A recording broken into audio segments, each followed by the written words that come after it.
It was our desire to remind you that you are vibrational first, which means you got to pay attention to something other than what you're seeing and hearing and smelling and tasting and touching, because while that is vibrational interpretation, most people don't know that.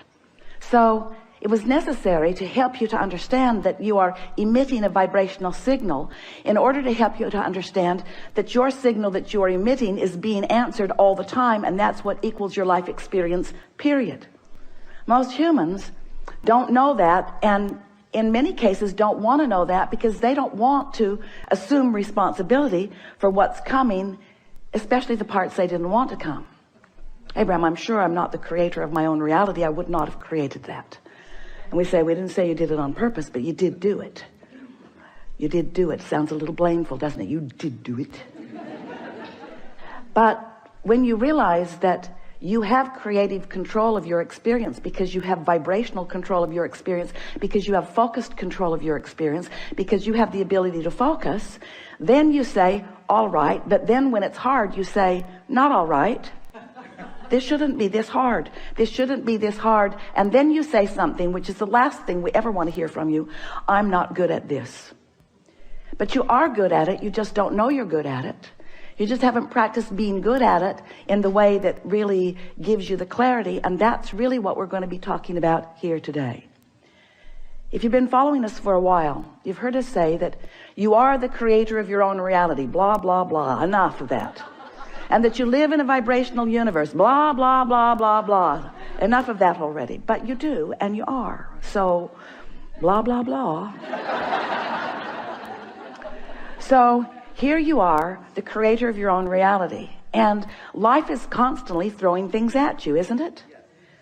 Well, it's not really like that. Life is happening around you, and you're observing, but it really isn't after you. It's not testing you. It's not challenging you. It's just being around you for you to observe. It's just this magnificent palette for you to play in. So life is happening around you, and you are participating in it through your observation, through your memory, through your awareness, through your conversation. You're participating in it. And as you are doing that, you are coming to lots of conclusions, many and every day, of what you want. Because life helps you to know what you don't want. You know what you don't want. You know what you do want. You know what you don't want. You know what you do want. It's just this wonderful variety or contrast that helps you to come to important personal conclusions. So these conclusions happen within you, and we've been calling that step one, because the variety, the contrast that surrounds you, causes you to ask for what you want, whether you use words or not. You just constantly keep coming to personal preferences. You were born like that. You've always been like that. You will never stop being like that. We want you to accept that you are like that. It's a good thing. Step one is a really, really good thing. You're asking constantly. It is the basis of the expansion of the universe. It's a wonderful thing. So you're asking, step one. Step two, not your work. That's where law of attraction and the source within you answers what you're asking for. When you emit a signal, the signal is answered. So ask, answer, ask, answer, ask, answer. But your discomfort is that there often appears to you to be quite a time gap between your asking and the universe answering. But there is not a time gap between the answer. There's just a time gap between you getting up to speed with the answer. You say, hey, Abraham, that can't be right, because I want it. I'm paying attention. If it were there, I would know it. And we say, it comes in a vibrational form first. And you say, oh, so that's the catch. You're giving me something vibrational that I can't see or hear or smell or taste or touch. So you can say all day that when I ask, it is given. Write a book about it if you want, Abraham. You can say that all day, but to me it doesn't feel like it's being given. And we say that's because you're in a different frequency from what you're asking for.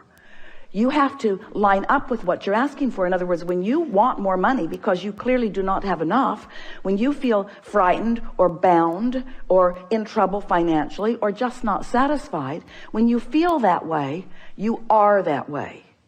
And you say, no, I feel that way because I am that way. And we say, no, you am that way because you feel that way.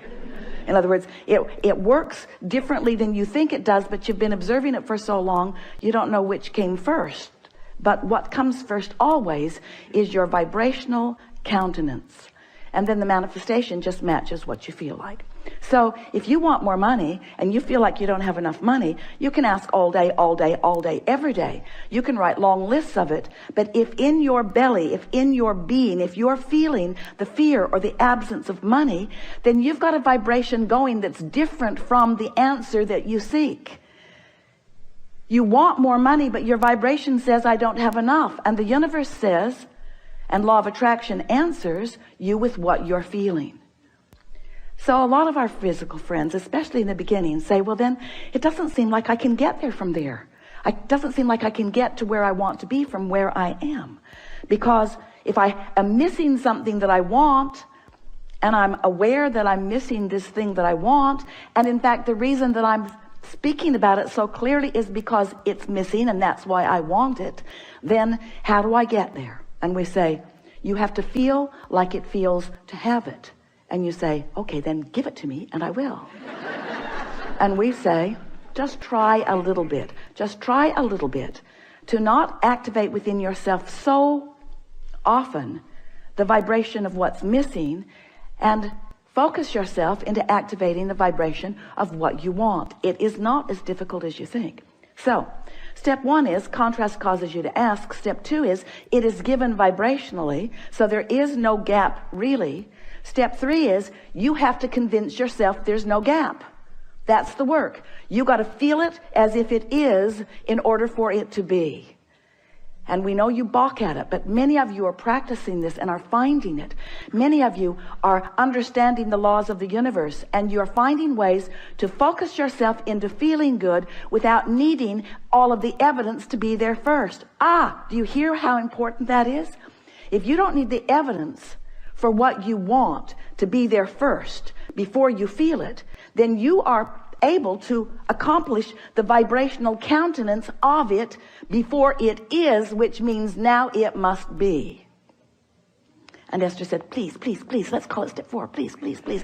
Can't we call it step 4? We need another step. We need another step, Abraham. Please, please, let's call it step 4. And we say, all right, step 4. So you ask step 1, source answers step 2. You allow it, step 3. But now we've been talking to you for a while. You've been keeping up with us pretty good.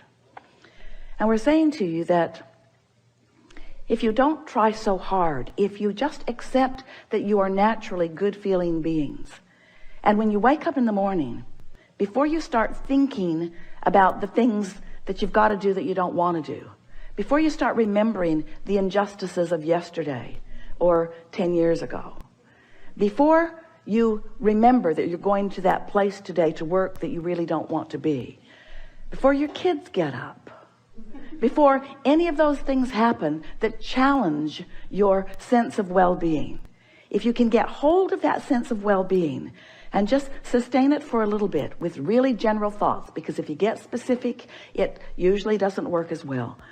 Get into an attitude of appreciation and milk it for just a little bit. Law of attraction will help you out. Because law of attraction says that that which is likened to itself is drawn. And law of attraction will give you, it's not really giving it to you, it's just the way it is. It's like gravity doesn't give you attachment to the planet. It just is. So law of attraction provides for you this consistent life experience. So to make it very clear and blunt, we like blunt, you have 17 seconds to sustain this thought and move it into something even more powerful. 17 seconds and another thought like it joins it. And there is power, manifestational power in that crossing that 17-second mark that most people don't know about, or when they wake up, they would make very sure that they stay there for 17 seconds. So if you find a good feeling thought, or better said, if you wake up and don't introduce a not good feeling thought, because when you wake up, there's no thought. During that time of slumber, you have stopped the momentum of all thought. That's really an important thing to understand. You don't know that mostly because you wake up and you start thinking so fast that you pick up your momentum right where you were and start it all over again. But when you slumber, momentum of thought stops. Law of attraction is suspended for you. Your point of attraction is no longer attracting. So when you wake up, you have a really good possibility of getting out of the bed on the right foot, getting out on the right side of the bed. These are your words. We don't like them very much, but we thought you'd relate. You have a very good possibility of getting the vibration going the way you want it to go. And your best possibility is first thing in the morning. First thing in the morning, before there is any other momentum going. So we've been talking about this for a while. And Esther really listened. So she decided that she was going to wake up on that first morning and she was going to sustain her good feeling that she had awakened with. And she didn't make it until breakfast. Quite annoyed with herself, which didn't help. But the next day, she tried it again and didn't make it much past breakfast. Then she discovered that if she just wouldn't read her email, it would help. So her dominant intent became to sustain this feeling of well-being as long as I can. Just sustain it. And what she began noticing about the second week and third week and fourth week of doing that was that not only was it easy to find and maintain that frequency of feeling good, but there were all kinds of other benefits that began coming to her that these words won't give to you. You have to do it and find it yourself, because words don't teach. So we're just explaining to you what Esther experienced. She found a new clarity that was not within her before. She found a sort of stable ride. She remembered Jerry's story of shock absorbers. He used to tell a story about he got a new car. He was test driving it. It was a beautiful Cadillac, and it was in San Diego. And the salesperson took him down a road that Jerry thought no nice car should ever be on. And he was amazed at the ride that that car gave him, even on a very bumpy road, because the suspension system, the shock absorbers were such that even though there were bumps in the road, he did not feel them in that car. And he used that analogy always, and it's the same analogy that we're offering to you here. When you find vibrational alignment with who you really are, and you sustain it for a period of time, what happens is you get shock absorbers. So even though the same sort of things may be happening around you, you might even see some of them, although law of attraction makes it less and less likely that you're going to participate on any personal level with anything unwanted once you begin sustaining this vibration of well-being. But the whole point of all of this, we don't want you to become so vibrationally snobbish. Esther says, I'm a vibrational snob. I like clarity and I will not accept confusion. But when you care about how you feel and you practice it until you're in this place where you are sustaining it more consistently, then you don't feel like you felt before. You know how when you first start knowing that you are the creator of your own reality, and you get feeling pretty good, and then someone says something that takes you away from your good feeling, and you think to yourself, I'm never talking to you again. I'm going to avoid you. You are a downer. But then you find yourself in a sort of state of avoidance everywhere. You can't watch television. You can't really go out in the world. You have to give your children away. You just can't barricade yourself into enough solitude to really maintain the vibration, and you give up so much by trying to do that. The benefit of alignment shouldn't have to pay the price of being a hermit.